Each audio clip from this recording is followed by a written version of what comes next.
ओम सप्रत सभां मे गोपाद ये च सभ्या सभासदः काणीन्द्रियावदकुरु सर्वमायुरुपासत अहे बुद्धय मन्त्रं मे गोपाय यगजयस्त्रैविधा विदुः यजः सामान्यजोगंसि साहि श्रीरमृता सदा यो वैता ब्रह्मणो वेद अमृतेनावृता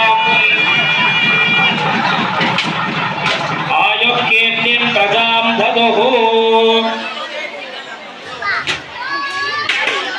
यागे देवीं त्रिनेत्रा सुशीलवदनां वेदहस्ताकुलानां सर्वे पक्षं परमपदे चापयं साक्षमालां दिव्यैराभरणे विभूषितं ब्रह्मादिपूजितां देवै देव मनोन्मणि प्रतिदिनं कामाक्षरात्रीं शुभां मनोन्मणीयमाः सम्पूज्य प्रथमावर्णे ओम ईशानमूर्धादिभ्यो नमः द्वितीयावर्णे अनन्तादिभ्यो नमः तृतीयावर्णे नद्यादिभ्यो नमः तृतीयावर्णे इन्द्रादिभ्यो नमः पञ्चमावर्णे वज्रादिभ्यो नमः नाडीं सन्धाय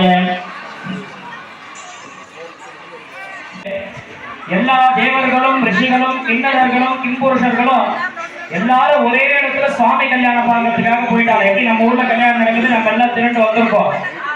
அது மாதிரி சுவாமி கல்யாணம் அப்ப நடக்கும்போது எல்லாரும் அந்த இடத்துல திரண்டு போயிட்டாங்க.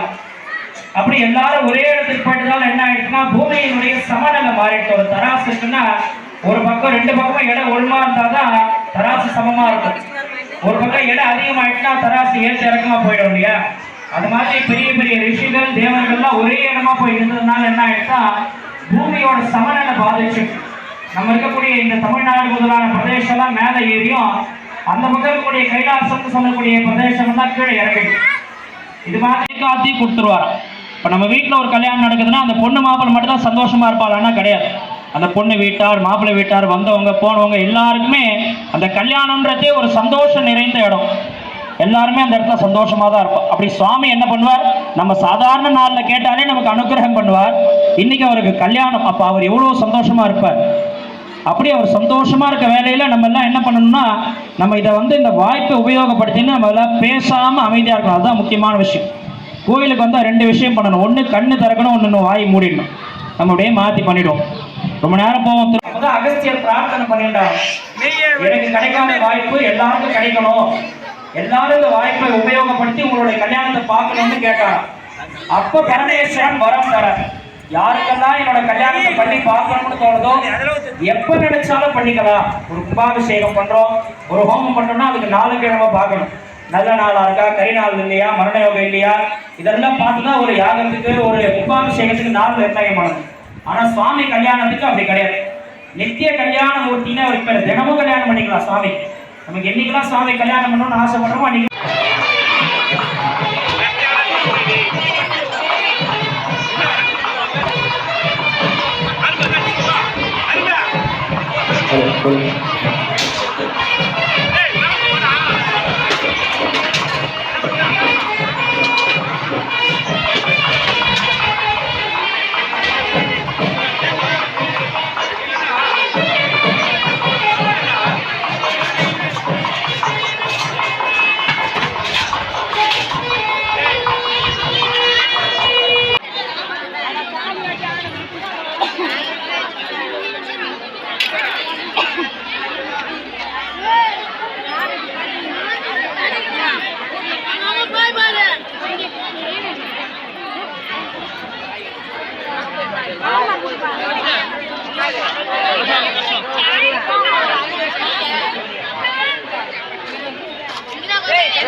Yeah.